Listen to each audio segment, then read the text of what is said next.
자, 우리 여러분들이 가진 기독교 강요 상권 1권과 2권을 합본해 놓은 기독교 강요 이 상권을 펼치시면 제일 처음에 이제 목차가 차례가 이제 쭉 나올 겁니다.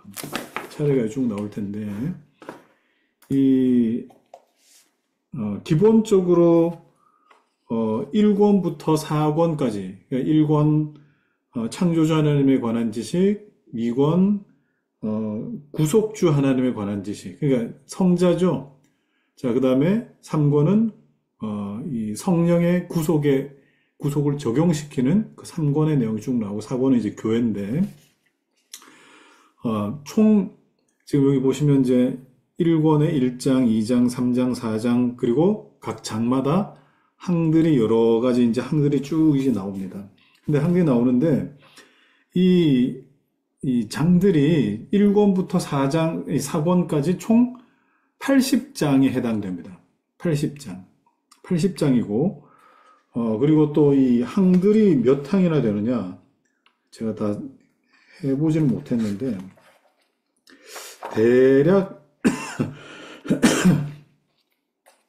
대략 제가 이렇게 계산해 봤을 때,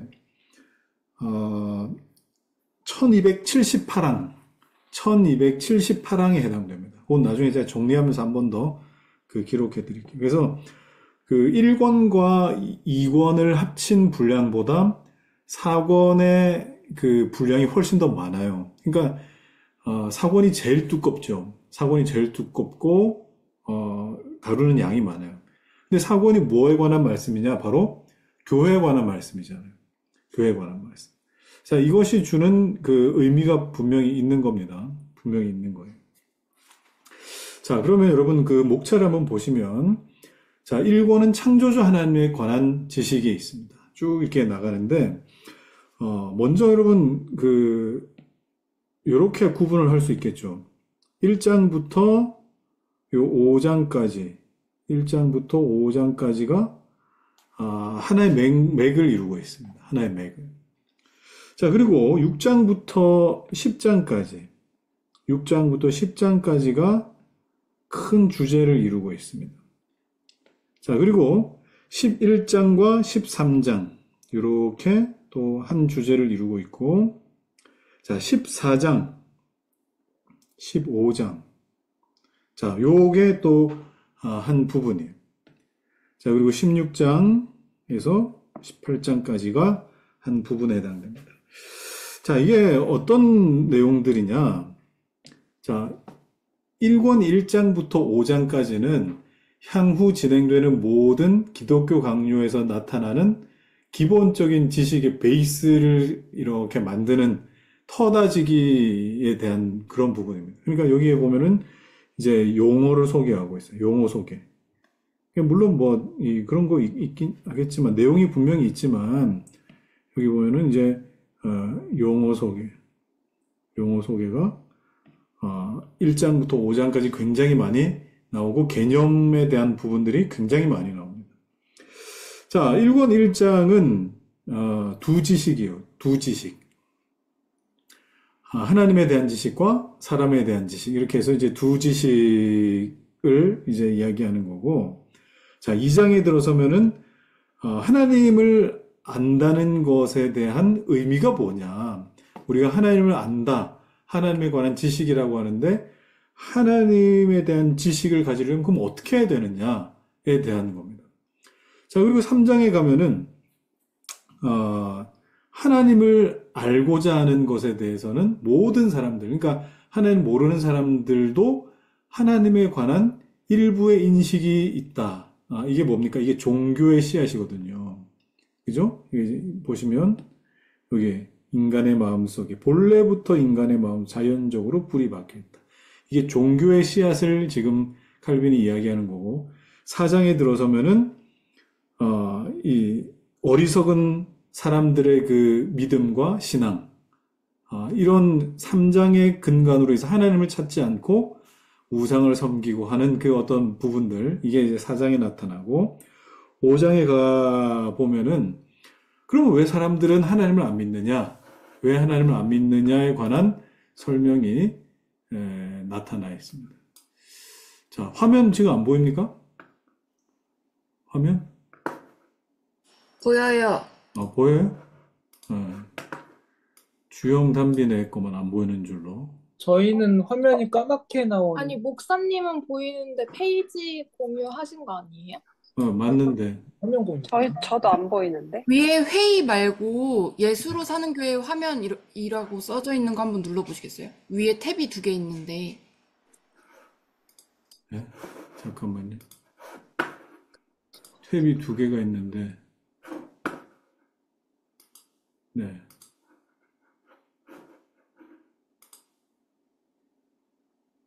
됐어요. 됐죠? 네, 이제 보입니다. 네. 왜 아무도 안 보인다고 얘기를 안 하는 거예요? 자, 그러면 다시 해야 되잖아요, 이거. 자, 1장부터 5장 이렇게 제가 쭉 나눴습니다. 자, 이걸 참고해 보시면, 자, 1장부터 5장은, 어떻게 보면은, 이 용어 소개와, 뜨고 있었다. 예. 자, 용어 소개와 기본적인 베이스. 자, 6장부터, 5장은 뭐예요? 5장은, 우리 안에 종교심이 있음에도 불구하고 사람들이 하나님을 찾지 않는 이유가 뭐냐에 대한, 그 이야기를 이제 5장에서 하는 거예요. 자, 6장부터 10장은 어떤 내용이냐? 하나님에 관한 지식이 가장 풍성하게 나타나 있는 부분이 바로 성경이다라고 하는 거예요. 성경이다. 그래서 6장부터 10장은 성경에 관한 이야기입니다.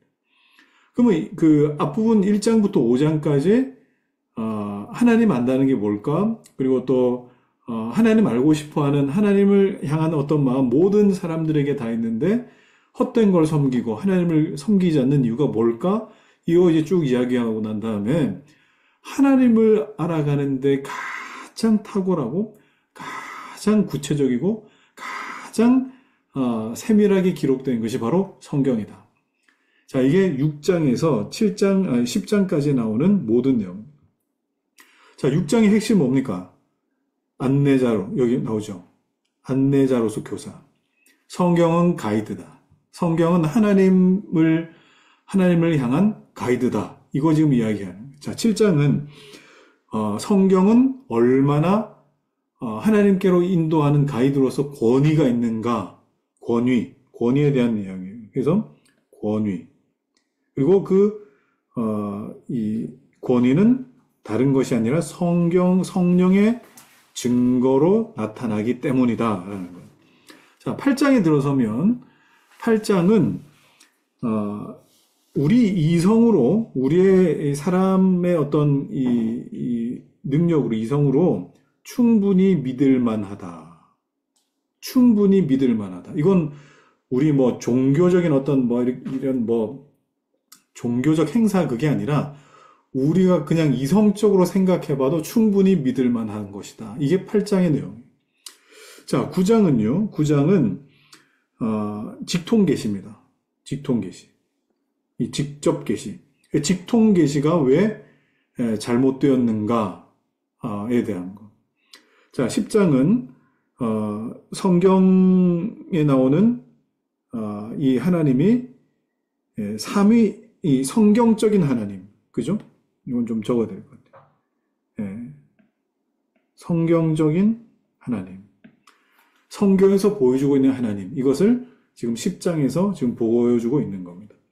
자, 11장에서 13장은요, 삼위일체 하나님 설명하고 있어요. 삼위일체 하나님. 그래서 요거는 제가 따로 설명하지 않고, 이건 삼위일체구나. 삼위일체.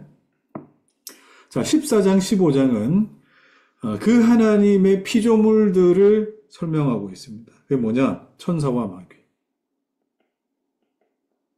천사와 마귀. 피조물이죠. 자, 그 다음에 뭐가 있습니까? 인간이죠. 창조할 때의 인간성. 사람의 인간성을 말해요. 그러니까 천사와 마귀, 그다음에 원래 사람이 창조되었을 때의 사람의 어떤 것. 이게 14장, 15장에 나타나요. 자, 16장부터 18장은 섭리입니다. 섭리. 자, 이 섭리가 나중에 여러분, 이 사권에 있어서도 좀 나타나거든요. 사권에 있어서. 네, 그거는 나중에 좀 한번 해보겠습니다. 네. 이 중간중간에 이 하나님의 섭리, 그 다음에 뭐 예정 이런 것들도 이제 나타나는데, 요 1권의 요 큰 그림을 여러분들이 좀 마음에 그려놓고 한번 살펴보면 좋겠어요. 자, 보세요. 이 5가지 등분이죠. 5개의 어떤 덩어리로 나눠서 1권 자체를. 1권은 창조주 하나님에 관한 지식인데, 1장부터 5장까지는 근본적인 그리고 단순한 어떤 하나님에 대한 지식, 그 다음에 용어, 이런 것들을 소개하고 있고, 6장부터 10장까지는 하나님을 알 수 있는 뭐예요? 가장 탁월한 방법인 성경. 11장부터 13장은 그럼 하나님은 크게 우리가 이해할 때에, 처음에 우리가 하나님을 이해할 때에 하나님은 삼위 하나님이시다 라고 하는 거. 자, 13장, 15장은 그 하나님이 이 땅 가운데 지으신 도덕적인 존재들, 천사와 마귀와 사람이 있더라. 자, 그 다음에 16장에서 18장에는 이 창조주 하나님께서 이 자연 만물, 이 피조 세계에 하나님께서 특별한 섭리로 작용하시더라 라고 하는 것이 16장부터 18장입니다.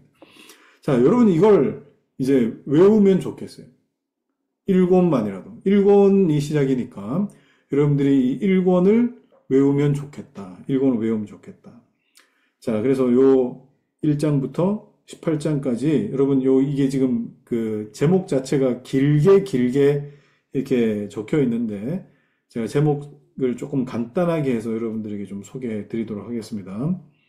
자, 그럼 오늘은 이제 1권을 한번 시작해 보시죠. 1권.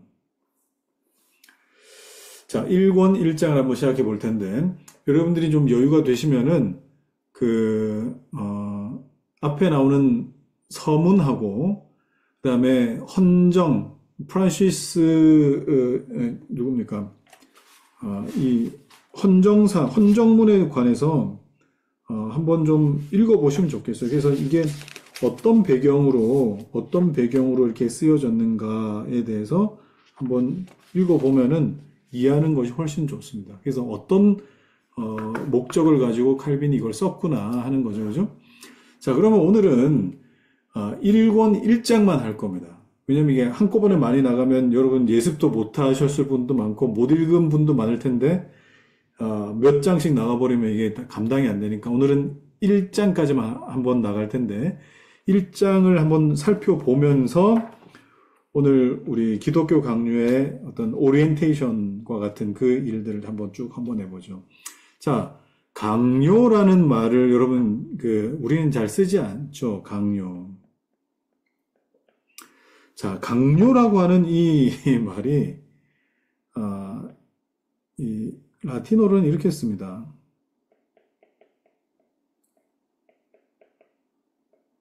institutio. 자, 제가 악필이라서 이해해 주시기 바랍니다. 자, 이게 무슨 뜻이냐? 이거는 지침서라는 뜻입니다. 지침서. 쉽게 말하면 매뉴얼, 설명서, 그러니까 기독교 지침서, 기독교 매뉴얼, 기독교 설명서라는 뜻이죠. 자, 그러면 여러분 기독교의 진리와 기독교의 신앙은 우리가 우리 마음대로 그렇게 신앙생활하고 유추하고 어림짐작해서 하는 게 아니라 매뉴얼이 있다는 겁니다. 여러분 한 번도 여러분 기독교 신앙에 대해서 매뉴얼이 있구나를 생각해 보지 못하신 분도 있을 거예요. 여러분 기독 강요에 보면은 기도에 대한 매뉴얼도 있고요. 그리고 또 우리 사람에 대한 이 매뉴얼이 있고 그리고 또 우리 구원에 대한 매뉴얼이 한가득 들어있어요. 그러니까 마음대로 그렇게 우리 감정이나 우리가 경험한 그 경험에 의해서 신앙생활을 하면 안 된다는 것을 지금 제목에서 알 수 있는. 자, 그러면 이 처음에 이 기독교 강요는 1536년, 1536년에는 총 6장이었어요. 6장. 아까 제가 몇 장이라 그랬죠? 총 80장이라 그랬잖아요. 그래서 1559년. 자, 이 지금 기독교 강요, 지금 우리가 보고 있는 이 원고 자체가 1559년 이 내용을 한글판으로 이렇게 번역해 놓은 것인데 1559년에 80장이 됩니다. 네 권. 자, 총 80장이 되는데 자, 1권은 총 아까 이 몇 장이었어요? 10장으로 돼 있고 이게 161항. 제가 이렇게 찾아보니까 161항이에요.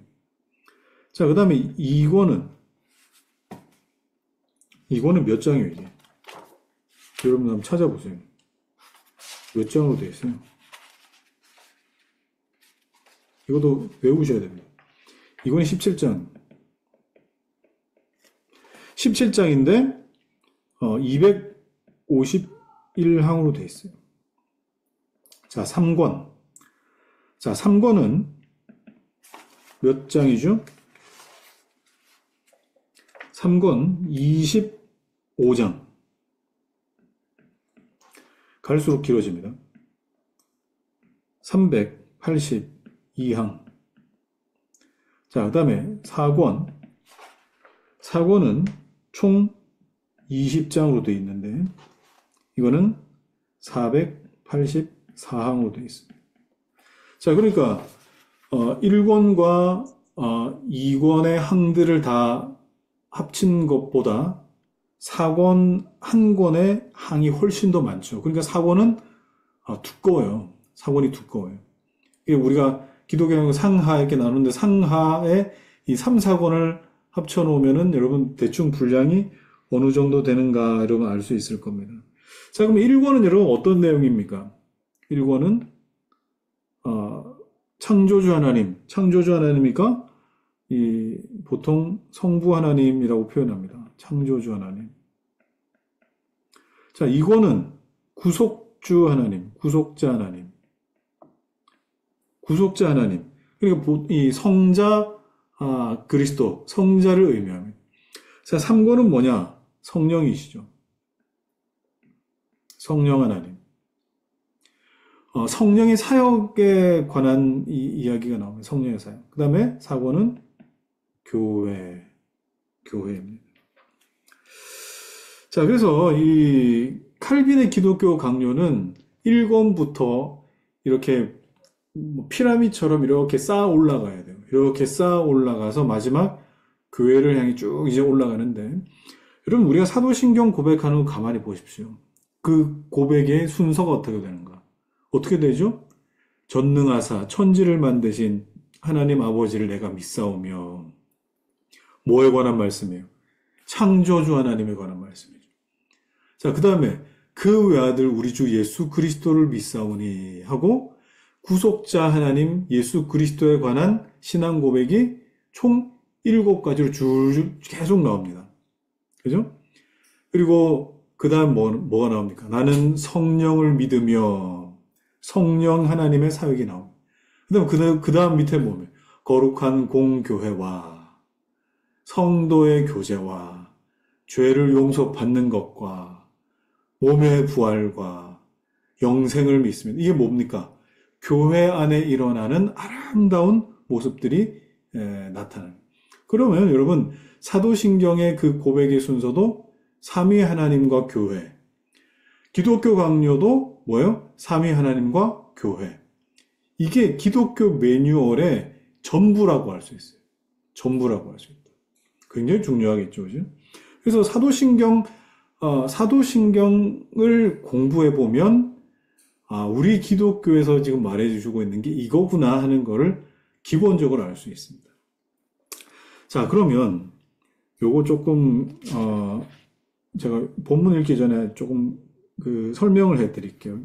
뭘 설명할 거냐면 창조주 하나님에 대한 지식이라고 했는데, 창조주 하나님에 대한 지식이라고 하는 말은 이권에 구속주 하나님에 대한 지식이 나온다는 뜻이기도 하죠. 자, 그래서 여러분 항상 이 칼빈의 글을 이해하실 때에 칼빈은 모든 진리에 대해서 반드시 투 채널로 두 개의 관점, 두 관점으로 생각해야 됩니다. 자, 진리를 생각할 때 항상 칼빈은 어떤 경우에서든 두 가지 채널을 가지고 이렇게 생각을 해요. 예를 들면 이런 겁니다. 우리가 앞에 보면 이제 이 1권 1장을 두 지식이라고 이렇게 표현할 수 있어요. 간단히 말하면 두 지식입니다.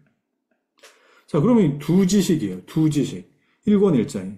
자, 지식에도 두 지식이 있더라. 하나는 뭐예요? 하나님에 관한 지식과 사람에 관한 지식. 자, 지식에도 이렇게 투 채널로 이렇게 봅니다. 그래서 일반적으로 하나님 이런 분이다라고 그렇게 하지 않습니다. 사람의 관점과 하나님의 관점을 이렇게 보는 거예요. 이걸 뭐라고 합니까? 이중지식이라고 부르는 거예요. 이중지식. 이 굉장히 기독교 왕료를 이해하는데 굉장히 중요합니다. 이게 왜 중요하냐? 우리가 하나님을 이해할 때에 창조주 하나님만 이해하는 것이 아니라 동시에 뭐를 같이 봐야 됩니까? 구속자 하나님이시기도 하지만 심판자 하나님을 동시에 이렇게 살필 수 있어야 되거든요. 창조하셨기 때문에 멸하실 수 있는 분이다. 그리고 멸하시는 건 어떤 걸 또 함께 전제하고 있습니까? 그 멸하시는 중에도 긍휼히 여김 받는 사람들을 생각하신다. 구속하신다라는 뜻이죠. 그러니까 창조주 하나님과 더불어서 반드시 구속자 또는 심판자 하나님을 동시에 생각할 수 있어야 됩니다. 이게 하나님을 이해하는 어떤 굉장히 중요한 어떤 이 생각입니다. 그래서 우리가 하나님만 생각하느냐, 아니 하나님과 더불어 사람 생각한다. 이게 칼빈의 관점입니다. 자, 그리고 예수님도 한번 생각해 보십시오. 예수님은 어떤 분이십니까? 신성과 인성을 가지신 분. 그죠? 예수님이 신성과 인성을 동시에 가지신 분이시기 때문에 하나님과 사람 사이에 아주 완벽한 중보자가 되신다. 예수님을 설명할 때도 이렇게 우리 보는 겁니다. 자, 그리고 이걸 우리가 이 하나님을 이해할 때에 이걸 한번 생각해 보시죠. 하나님 어떤 분이신가 할 때에 하나님은 누가 설명하지 않아도 하나님 스스로에 대한 자기 설명이 있습니다. 자기 설명. 을 거룩이라고 하죠. 그걸 누가 인정해 주지 않아도 자기 스스로가 드러나는 어떤 그걸 이제 거룩이라고 합니다. 그런데 거룩한 하나님 이외에도 하나님을 설명하는 또 다른 것이 있는데 그건 뭡니까? 거룩한 하나님 또 의로우신 하나님. 의로운 하나님. 거룩한 하나님, 의로운 하나님. 자, 그러면 여러분 여기에 거룩한 하나님이라고 할 때는 영어로 굳이 쓰자면은 여러분들이 좀 거룩이라는 말을 좀 헷갈려 할까 봐. 거룩하다라고 하는 것은 성화를 의미하는 게 아닙니다. 그분은 이미 거룩하신 분이기 때문에 우리처럼 하나님을 닮아가는 성화가 되어야 돼. 그런 개념이 아니라 그야말로 이건 뭡니까? 홀리니스죠. 거룩한 하나님. 그런데 의로운 하나님은 뭡니까? 의로운 하나님.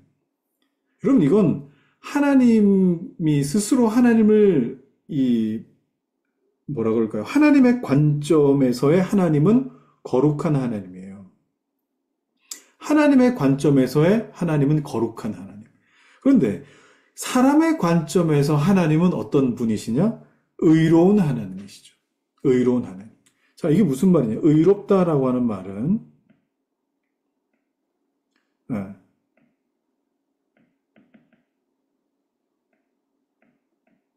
자, righteousness라고 부릅니다. 이걸 한글로 굳이 번역한 말이 뭡니까? 공의입니다. 공의. 자, 근데 공의와 유사한 말이 있죠. 이게 뭐예요? 이건 뭐라고 번역할 수 있어요? 정의라고 할 수 있어요. 자, 정의와 공의, 이걸 뭐 그냥 간단하게 말하면 의다라고 그렇게 할 수 있는데, 정의와 공의는 어떤 차이가 있겠습니까? 자, 우리가 하나님 앞에 나아갈 때에 바리새인들이나 그리고 또 유대 율법주의자들은 하나님 앞에 뭘 가지고 나아갑니까? 하나님, 내가 이만큼 하나님 앞에 율법을 지켰습니다. 이게 뭐예요? 율법의 의라고 하는데 이게 뭐예요? 정의입니다. 정의. 그러니까 하나님 앞에 나는 이만큼 하나님 앞에 합당한 사람입니다. 합당함, 이게 정의라고. 그런데 사람은 하나님 앞에 나아갈 때 정의를 가지고 하나님 앞에 나아갈 수는 없어요. 정의를 가지고. 왜냐하면 그 어떤 정의로운 사람도 하나님 앞에서 죄인으로 발각되기 때문에 그렇습니다. 죄인으로. 왜? 그분은 하나님 스스로 거룩한 분이기 때문에. 거룩한 분이기 때문에. 아무리 깨끗한 사람에도 그분의 거룩함 앞에서는 만천하의 자기의 티끌 같은 죄가 태산처럼 드러나기 때문에 그래요. 그래서 우리는 하나님 앞에 나아갈 수 있는 길을 어디에서 찾습니까? 공의에서 찾습니다. 공의는 뭡니까? 나누어 주신 의, 나누어 주신 의입니다. 나누어 주신 의. 자, 그래서 이 칭의가 뭡니까?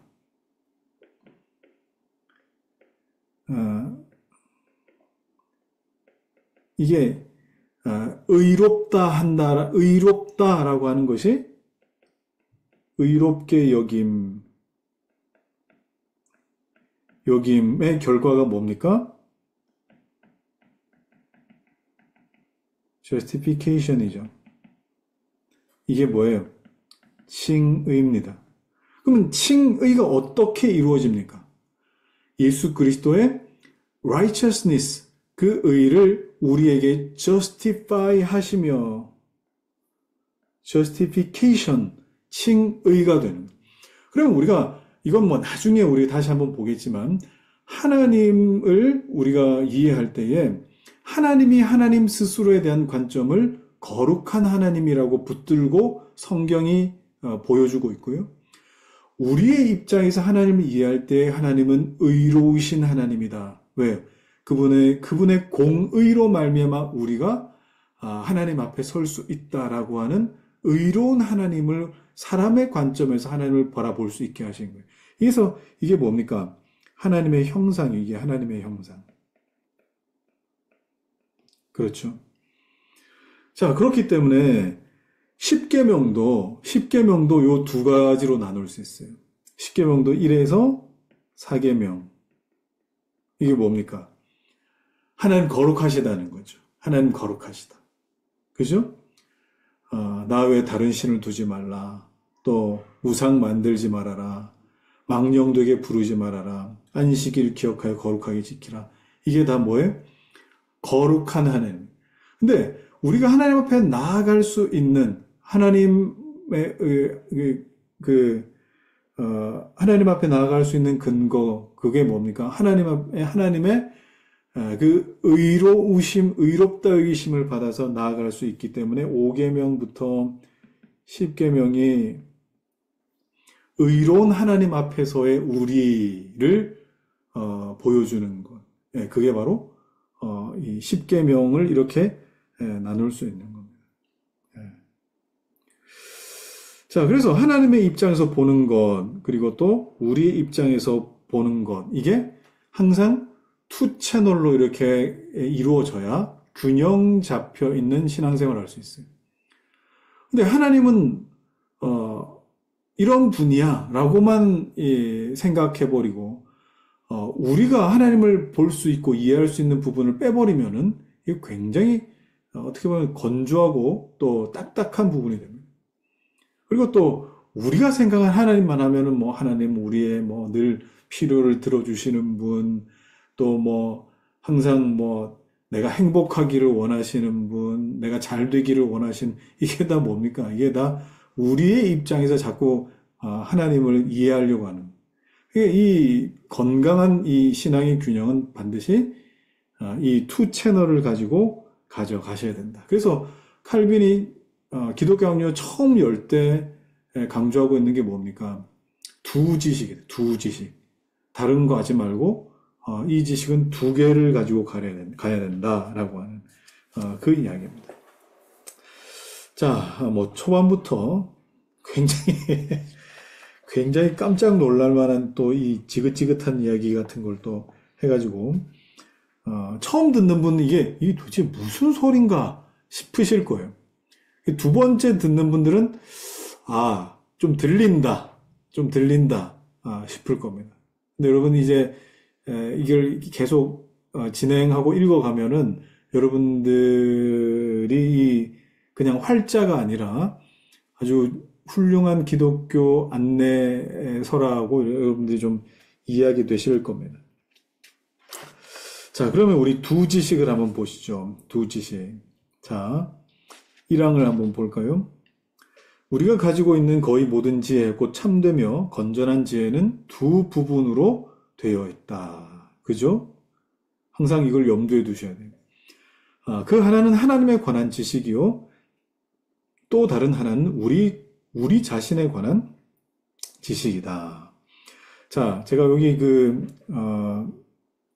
주석에 보면, 하나님의 존재라는 단어 대신에 지식이라고 칼빈이 일부러 쓴 이유에 대해서, 아래와 같이 이렇게 기록되어 있습니다. 계시가 중심됩니다. 계시 중심. 계시가 뭡니까?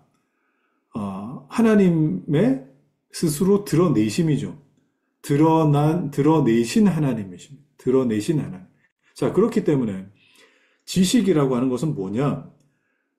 드러낸 것에 대해 뭐 하는 겁니까? 내가 인지하는 거죠. 인지하는 거.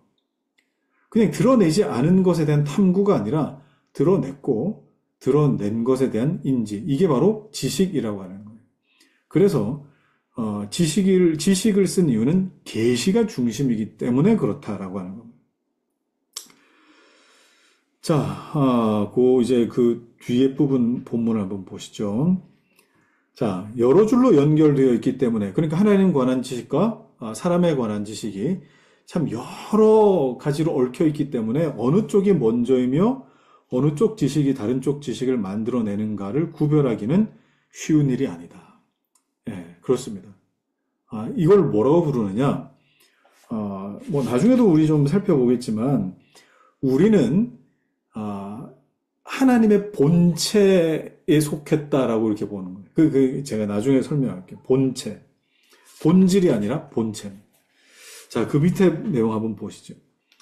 자, 인간은 먼저 자기 생각을 돌려 자기가 힘입어 살며 기동하고 있는 바, 사도행전 17장 28절 말씀. 우리가 그를 힘입어 살며 기동하느니라. 이렇게 바울이 설명했는데, 하나님을 생각하지 않고는 아무도 자신을 살펴볼 수가 없는 것이다. 자, 여러분, 이것을 여러분의 삶에 실존적으로 한번 느껴보지 못하신 분들은 아직 신앙생활 시작한 게 아니에요. 이게 무슨 뜻입니까?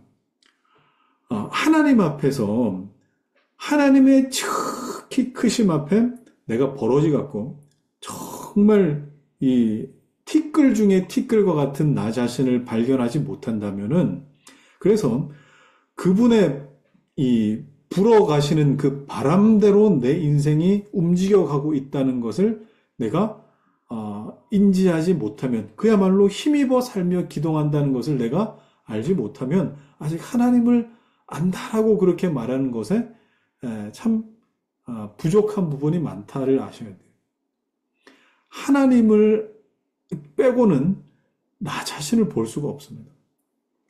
자, 그 뒤에, 왜냐하면 우리가 받은 은사, 재능들이죠. 달란트들, 그 중에 그 어느 하나도 우리 자신에게서 나온 것이 없으며 심지어는 우리 존재 자체도 오직 한 분 하나님 안에서만 존재하기 때문이다. 자, 그럼 여러분 농구하실 때, 농구 뭐 잘 안 좋아하시는 분도 계실 텐데, 농구하실 때 여러분 그 피봇이라고 하는 그거 아시나 모르겠어요. 피봇을 좀 생각하기 어려우면 여러분 컴파스 한번 생각해 보세요. 컴파스는 여러분 축이 움직이면 안 되죠. 축은 어디에 꽂혀 있습니까? 항상 돌려야 될 어떤 중심에 꽂아놓고 그 다음에 작은 원을 그리든지 큰 원을 그리든지 아니면 뭐 반원을 그려서 뭐 다른 데 점을 찍고 하든지 어쨌든 여러분 축은 움직이지 말아야 되는 거예요. 자, 그런 것처럼 우리를 이해하기 위해서는 우리의 삶의 반경과 또는 우리 삶의 어떤 지경을 이해하기 위해서는 하나님에게 이 축을 꽂아 두지 않으면 도무지 이해할 수가 없다라는 걸 여러분 아셔야 됩니다. 자, 그 다음에 그 밑에 줄 한번 보십시오. 실로 우리 자신의 빈곤은 하나님의 무한하신 축복을 보다 더 확실하게 드러내준다 그랬습니다. 사람의 빈곤과 사람의 부족함, 사람의 어떤 핍절, 곤핍 이런 것들이 오히려 하나님을 더 바라볼 수 있도록, 볼 수 있도록, 더 크게 나타날 수 있도록 그렇게 해준다 이 말입니다. 자, 그래서 그리하여 우리는 굶주림과 배고픔 때문에 우리의 결함을 찾을 뿐 아니라 두려움에 눈을 뜨게 되어 겸손을 배우게 된다. 이렇게 우리 생각하는 것이죠. 자, 그래서 여러분 여기에 보면은 우리 자신의 빈곤은 하나님의 무한한 축복을 보다 더 확실하게 드러낸다. 제가 아까 그런 말씀을 드렸습니다. 뭐냐면 나는 여러분 이 말을 여러분들이 좀 나중에라도 한 번쯤은 좀 이해하시면 좋겠습니다. 자, 나는 하나님 안에 있는 본체이다. 자, 이게 무슨 의미일까요, 이게? 본질과 본체는 다릅니다. 자, 삼위 하나님, 삼위일체라고 할 때에 삼위는 동일 본질이시다. 그죠?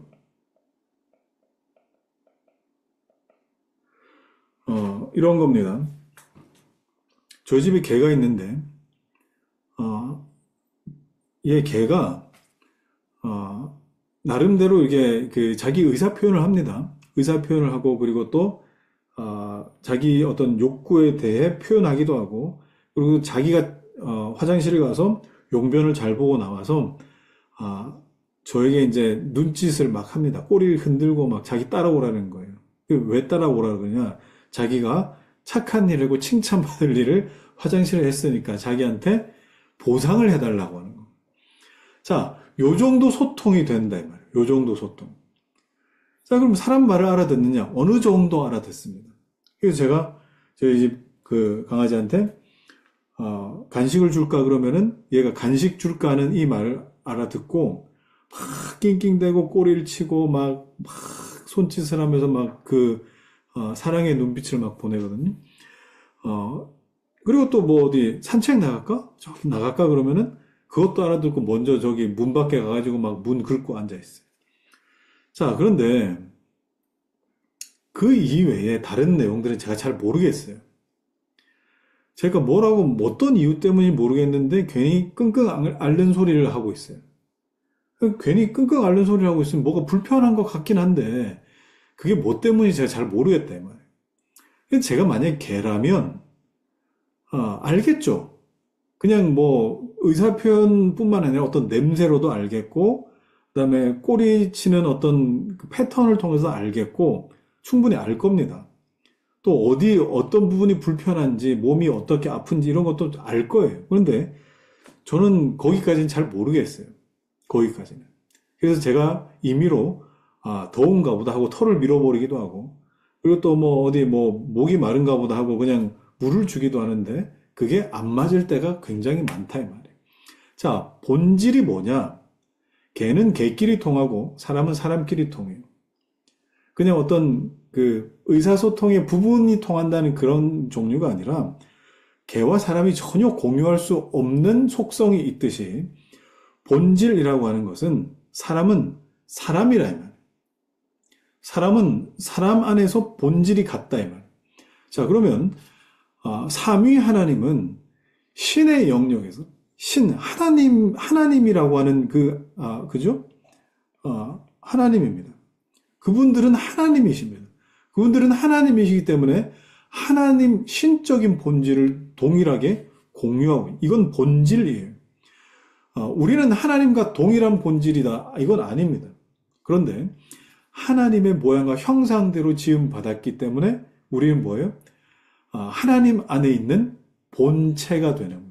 그분과 동일한 이 본질은 아니지만 그분으로 인하여 피조된 본체가, 하나님 안에 있는 본체가 나에게 있다. 그렇게 우리가 볼 수 있는 거죠. 그죠? 자, 그렇기 때문에 우리의 한없는 추함과 한없는 이 결핍으로 인해서 나의 원래 본체, 내가 있어야 되는 그 자리, 내가 있을 때, 그 자리에 있을 때 안정감과 평안과 기쁨을 누리고 회복과 건강함과 하나님 앞에서의 만족함을 누리는 그 자리를 더 사모하게 되는 것이 사람이 하나님을 인지하는 방법 중에 한 부분이더라는 거예요. 자, 그렇기 때문에 우리는 내 자신에게 정말 말할 수 없이 절망하지 않으면 하나님을 찾을 수가 없습니다. 이거는 여러분 아무런 일 없이 갑자기 하나님이 좋아지고 하나님 찬양하고 싶고 이런 일이 있을 수가 없어요. 만약 그렇다 하더라도 반드시 내 스스로에 대한 비참한 절망을 한번 경험해 보는 것은 반드시 있을 수밖에 없습니다. 지금 그 얘기하는 것이죠. 그래서 하나님을 아는 지식과 우리에 대한 지식은 떨어뜨릴 수가 없다. 이 이야기를 지금 처음에 하는 겁니다. 자, 이 비참함은 여러분 어디에서 더 많이 나타납니까? 이 비참함. 물론 우리의 삶의 어떤 부분에서 나타나지만 하이델베르그 요리 문답에서는 그 비참함을 여기 나오죠. 이 비참함, 자신의 불행, 이걸 어디에서 많이 알게 되느냐? 율법에서. 율법에서 그 비참함을 발견한다는 거예요. 제가 엊그저께 이제 이기원 전도사님하고 이제 좀 이제 이야기를 이제 쭉 하는 중에 막 급하게 저녁에 막 전화를 받더라고요. 전화를 막 받아요. 그 교도소에서 전화가 온 것 같아요. 막 전화를 받더니 막 그러더라고요. 그래서 아니 왜 그러시냐 그랬더니 교도소에 어떤 사람이 또 그 시계 뒤에 있는 배터리를 빼가지고 집어 삼켰다는 거예요. 아니 그 뭐 배터리 삼키면 나중에 이 용변 볼 때 나오지 않느냐 그랬더니 그게 아니래요. 이게 자칫 잘못하면 배터리 안에 그 음극 양극 반응이 일어나가지고 속에서 이게 좀 이렇게 뭐 불이 활활 타진 않겠지만 그런 어떤 반응이 나타날 수도 있고, 제일 큰 문제는 폐혈증이라 그러더라고요. 폐혈증. 그 배터리 성분이 이 속에 들어가 폐혈증이 일어나면 이거 큰일 난다. 그래서 바로 위 세척을 시켜가지고 토하게 만들고 그게 안 되면 개복 수술까지 해야 되는데 그날 저녁에 이제 저거 했다는 겁니다. 그래서 아니 도대체 사람들이 왜 자꾸 그러느냐? 간혹 가다가 이제 외부에서 교회에서 어떤 뭐 여전도에 이렇게 여성분들이 뭐 면회 가가지고 이제 뭐 형제님들 뭐 섬기고 뭐 음식도 대접하고 하면은 그 후유증이 굉장히 오래 간대요. 그래서 이 자매, 이게 나이 드신 분들이라도 이 자매들이니까 이게 왔다 가면은 이 죄수들 마음에 정신이 없을 정도로 그렇게 오래 간다요. 자, 그러니까 이제 자꾸 밖에 나가고 싶어가지고 배터리 집어 삼키고 그리고 또 뭐 자기 손목 막 물어뜯고 막 이렇게 한다는 거예요. 자, 그러면 이제 이기원 전사님이 멘탈을 또 다잡는 그런 역할을 해야 되잖아요. 그래서 제가 물어봤어요. 아니, 그러면은 그런 사람들 멘탈을 어떻게 다시 그 정리를 해주고 다잡습니까? 물어봤더니 그 사람이 지은 죄, 네가 왜 어떤 죄를 지어가지고 대한민국에서 가장 극악무도한 이 죄인들이 모여있는 이 자리에 오게 됐는지 그 파일들 있잖아요. 사건 일지 이런 것들을 그리고 당시 그 범인들이 저질렀던 그 사건에 대한 사진들 이런 것들을 여과 없이 다 보여준대요. 딱 불러내와가지고 여과 없이 보여주고 이게 당신이 한 짓이다. 이게 이 짓을 했기 때문에 여러 번의 이 재판을 거쳐가지고 당신이 지금 이렇게 살고 있다. 당신이 지금 자유에 대해서 갈망하느냐? 그리고 또 외부의 어떤 사람들에 대해 그리워하느냐? 당신은 그럴 자격이 없다고 뭐 해주느냐? 철저하게 다시 정죄하고 철저하게 다시 그 사람을 죄인 만들어가지고 아, 내가 죄인이구나. 아, 여기서 나는 정말 이런 취급을 받고 살아도 할 말이 없구나를 철저하게 주입을 시킨다는 거. 그렇게 철저하게 주입시키고 나면은 그 사람이 당분간 잠잠해진대요. 막 가슴 들끓고 하던 것들이 제가 그걸 보면서 야, 이게 율법이구나. 율법. 사람을 율법 앞에 서면은 내가 얼마나 죄인인지 하나님 말씀을 지킬 수 없는 정말 가식덩어리인지 얼마나 지저분한 생각들로 내 안이 가득 차 있는지 얼마나 자주자주 넘어지는지 이게 율법을 대면하고 하나님의 말씀을 들으면 막 다 무너지는 거죠. 다 무너지는. 이게 뭐예요? 이게 아까 우리가 봤던 holiness, 거룩한 하나님 앞에 설 때의 우리의 모습입니다. 그런데 하나님은 우리를 그냥 그렇게 두지 않으시고 righteousness죠. 예수 그리스도로 말미암아 우리로 어떻게 하신다고요? 옷 입혀 주신다는 거 아닙니까? 옷 입혀 주신. 자, 그 얘기가 나옵니다. 자, 보십시오. 거기 보면 그 밑에 보면 왜냐하면 인간에게는 참으로 비참한 세계가 있으며 따라서 우리가 신적 의상을 빼앗긴 후부터 우리의 벌거벗음의 수치는 수없이 많은 추행을 드러내고 있기 때문이다. 자, 그래서 나중에 예수 그리스도 오셔서 우리에게 하신 게 뭡니까? 의로 옷 입혀 주시는 거죠. righteousness로 옷 입혀 주시는. 이게 뭡니까? 율법을 넘어선 율법을 완성시키신 예수 그리스도의 복음이다. 이렇게 우리가 보는. 자, 그리하여 모든 사람 자신의 불행을 의식하도록 자극을 받아 적어도 하나님에 대한 지식을 다소나마 얻게 되었다. 자, 그 밑에 따라서 우리는 우리 자신의 죄악들을 생각할 때 하나님의 선하신 일들을 생각하게 된다. 그리고 우리는 우리의 자신을 미워하기 전에는 진정으로 하나님을 간절히 사모할 수 없다. 자신에 대한 불쾌감을 여러분 느끼셔야 돼요. 요즘 교회에서 당신은 사랑받기 위해 태어난 사람이다.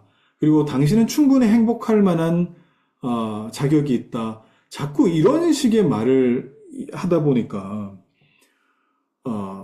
자기 자신에 대해 불쾌하게 생각할 여지를 주지 않는 것 같아요. 여러분 정말 그건 잘못된 것이죠. 자신에 대해 불쾌하게 여겨질 때 비로소 어떻게 해요? 하나님을 향한 소망이 생기는 겁니다. 내가 불쾌해져야 돼요. 자, 그래서 하나님 앞에서 뭐가 돼야 돼요? 하나님 앞에서 하나님 앞에서의 이게 되죠. nothing. 하나님 앞에서 아무것도 아니다라는 것이 우리에게 부어질 때에 이것이 뭡니까? 이런 사람이 바로 회개된 심령을 가진 사람. 이 사람이. 자, 2항 보겠습니다. 2항. 자, 이 3항까지밖에 없는데 1장이 이것도 상당히 길죠. 자, 한편 인간은 분명 먼저 하나님의 얼굴을 바라보고 나서 다음으로 자신을 자세히 검토하지 않는 한 결코 자신에 대한 참된 지식을 얻지 못한다. 아무리 나를 보려고 해도 하나님 알지 못하면 볼 수가 없다라는 겁니다. 왜냐하면 명백한 증거에 의해서 우리 자신의 불의, 더러움, 어리석음, 불결함을 스스로 확신하기 전에는 명백한 증거에 의해서, 그죠? 기준 없이는 내가 더러운지, 또 어리석은지, 그 다음에 뭐 불결한지 모른다 이 말이에요. 증거가 있어야 돼요. 기준이 있어야 돼요. 자, 이게 없으면 우리는 항상 자신을 의롭고 바르고 현명하고 거룩하다고 생각하기 때문이다. 자, 그 밑에 더욱이 우리가 자신만을 바라보고 이러한 판단의 유일한 표준이 되시는 판단의 표준이 되시는 거울이 되시는 주님을 바라보지 않는다면 그와 같은 확신을 가지지 못하게 될 것입니다. 왜냐하면 우리는 모두가 본래 위선적으로 치우쳐져 있어서 일종의 공허한 의의 형상, 우상입니다. 제가 써놨죠. 우상이라고요. 일종의 공허한 의의 형상이 의 그 자체를 대신해 우리가 덧입어야 될 righteousness가 아니라 우상을 덧입고 살아서 우리로 충분히 만족시키기 때문에 이 세상에 우상 붙들고 살아도 충분히 만족하기 때문에 하나님을 안 찾아요. 하나님을 안 찾는다. 자, 그래서 하나님에 대한 지식을 가지려면 이 우상을 내려놓고 뭐 해야 됩니까? 여기 보시면 밑에 쭉 내려보시면 보십시오. 이런 표현이 있습니다. 만일 우리가 대낮에 땅을 내려다보거나 주위에 있는 어떤 사물을 본다면 우리가 스스로 가장 내 시력이 좋구나 생각하겠지만 우리가 눈을 들어서 태양을 똑바로 쳐다보면 어떻습니까? 우리의 시력은 금방 아무것도 보이지 않는 시력이 된다는 걸 알게 될 거예요. 자, 그런 것과 마찬가지죠. 우리가 지상 너머를 바라보지 못하고 우리 자신의 의와 지혜와 덕으로 완전히 만족하고 있는 우리는 자신이 가장 훌륭한 존재인 줄 우쭐대며 자신을 거의 반신적인 존재로 착각하게 될 것이다. 우리가 붙들고 입고 있는 우상들이 우리를 그렇게 충분히 만든다 이 말입니다. 자, 그렇기 때문에 우리는 뭘 해야 됩니까? 우리의 생각을 하나님 앞으로 향하며 그의 속성을 생각하며 우리의 규범이 되어야 할 하나님의 지혜와 의와 권능이 절대적으로 완전하다는 것을 생각하게 될 때에 우리가 쓰고 있는 것들을 벗고 또 제대로 우리를 볼 수 있는 그런 어떤 능력이 생길 것이다. 자, 이걸 뭐라고 부릅니까? 이걸 경건이라고 부르죠. 경건. 그래서 이제 2장을 보면 이제 그 경건에 대한 이제 이야기가 나오는 겁니다. 자, 그러면 우리 3항을 한번 봅시다. 3항. 자, 3항이 뭐냐? 하나님 앞에 서면 인간이 하나님 앞에 압도당한다는 말이에요. 하나님의 임재에. 압도하시는 하나님을 여러분들이 느껴보셨으면 좋겠습니다. 정말 예배 중에 나를 압도하시는 하나님. 자, 그 압도라고 하는 것은 어떻게 표현되어 있느냐? 이렇게 표현되어 있습니다. 하나님께서 자신의 영광을 나타내 보이시면 죽음의 공포로 쓰러질 만큼 마음이 흔들리며 비참하게 되는 것을 보게 됩니다. 사실 그들은 죽음의 공포에 압도되어 거의 혼비백산하는 것이다. 자, 결론적으로 인간은 자신을 하나님의 죄송합니다. 자신을 하나님의 위엄과 비교해 보기 전에는 이것도 두 지식이죠. 자신을 하나님과 비교해 보기 전에는 결코 자신의 비참함을 깨닫거나 충분히 인식할 수 없다는 것을 우리는 추론할 수 있다. 자, 그러면 여러분 뭐가 우선돼야 돼요? 하나님이 어떤 분이시며 또 그분은 내 앞에 어떻게 계시는가를 알기 전에는 나를 몰라요. 나를 모른다. 자, 그래서 사사기에 보면은 이런 표현들도 있습니다. 우리가 하나님 보았으니 반드시 죽으리로다. 그죠? 자, 그리고 이사야에는 그때 달이 무색하고 해가 붓고 하리니 하나님의 영광이 해와 달의 빛을 어둡게 만들 정도로 그렇게 영광스럽고 밝으시다 하는 것을 알 수 있습니다. 자, 오늘은 요 정도만 하겠습니다. 너무 많이 설명해도 오늘 다룬 내용들을 또 다 소화시킬 수 없을 거기 때문에. 자, 그래서 여러분, 시간 가급적이면 한 장씩 읽으세요. 가급적이면 매주 한 장씩 읽는다. 물론 한 장이 굉장히 긴 장도 있습니다만, 기본적으로 매주 한 장씩 읽는다. 여러분 생각하시고, 여러분들이 읽고, 줄 긋고, 그 다음에, 메모도 해보시고, 이 문장에 대한 나의 생각도 한번 적어보시고, 여러분 그렇게, 이 매뉴얼을, 기독교 매뉴얼을 쭉 준비하고 읽어가시면, 여러분 신앙에 굉장히 큰 유익함이 분명히 있으실 거예요. 자, 그러면 오늘 이 정도까지 할 텐데, 혹시 궁금한 거나 설명이 더 필요하거나 또 질문할 내용이 있으시면은 여러분 자유롭게 여러분들이 하시면 됩니다. 여러분 하시면 됩니다. 오늘 굉장히 많이 들어오셨네. 책을 갖고 계시니까 이렇게 많이 들어오고 계시구나. 네, 좋습니다. 네. 뭐 질문할 거 있으시면 질문하십시오. 기독교 강요에 제가 오늘 설명해 드린 부분에 대해서 설명하십시오. 저희 질문하십시오. 네. 오늘 김희재 집사님도 들어오셨네요. 우리 승동교회. 네. KYN은 누구실까요? KYN. 네. 자, 질문 없으세요? 제 설명이 너무 기가 막혔어요, 오늘? 네. 자, 채팅에, 유나, 네. 주영민 형제, 어렵다. 네. 어렵지, 당연히. 네. 어려울 수 있습니다. 어려울 수 있는데, 원래 용어 정리하는, 이렇게 용어 정리하고 개념 정리하는 요 베이스가 어떻게 보면 제일 어려울 수 있어요. 제일 어려울 수 있는데, 여러분 요것만 여러분 좀 지나시면은 좋은, 믿음의 토양이 이렇게 만들어질 겁니다. 자, 없으세요? 질문할 거? 자, 그러면은 여러분 할 수 있으시면은 좀 얼굴을 좀 보면서 인사하고 우리 마무리했으면 좋겠습니다. 자, 얼굴도 좀 보고 여러분, 네, 좋습니다. 네, 네. 경건에 대해 다시 한번 설명해 주시면, 네.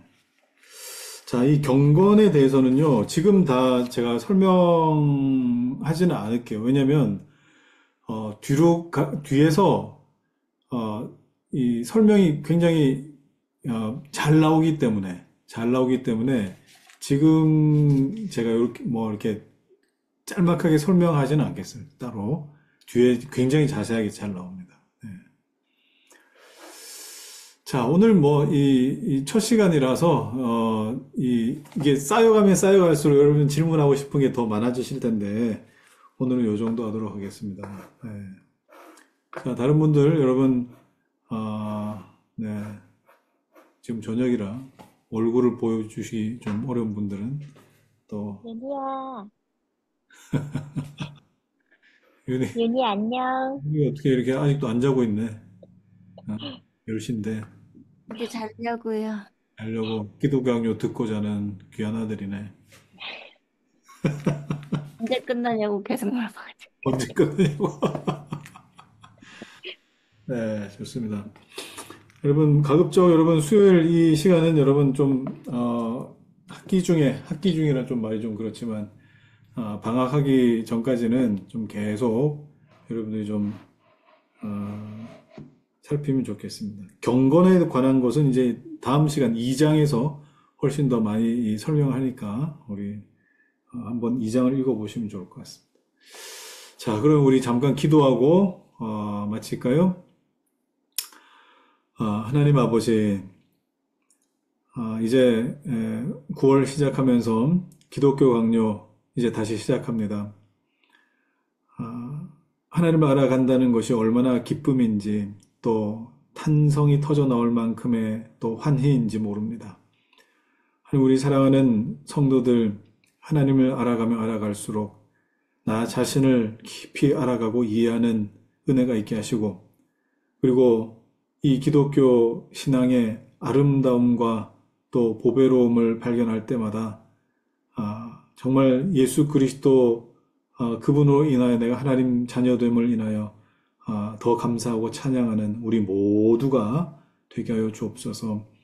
아직도 무더운 중에 우리 성도들의 건강을 지키시고 또 코로나가 다시 기승을 부리고 있는 이때에도 하나님 우리 온 성도들의 영육을 강건케 하여 주시옵소서. 오늘도 하나님 앞에 여러 모양으로 마음의 짐과 또 육체의 어려움을 겪고 있는 우리 성도들 하나님께서 만지시며 치유하시며 또 하나님의 거룩한 뜻대로 살아내는 그런 거룩한 하나님의 성도로 살아낼 수 있도록 붙들어 주옵소서. 오늘 이 밤도 주님 안에서 평안하기를 간절히 소망하고 예수 그리스도의 이름으로 기도하옵나이다. 아멘. 자, 여러분, 금요일 날은 우리 금요 기도회가 있습니다. 정말 이 기도하는데 힘써서 여러분들이 좀 하나님 앞에 헌신하셨으면 좋겠습니다. 자, 그럼 오늘 여기서 우리 인사하겠습니다. 여러분 평안한 밤 보내십시오. 네.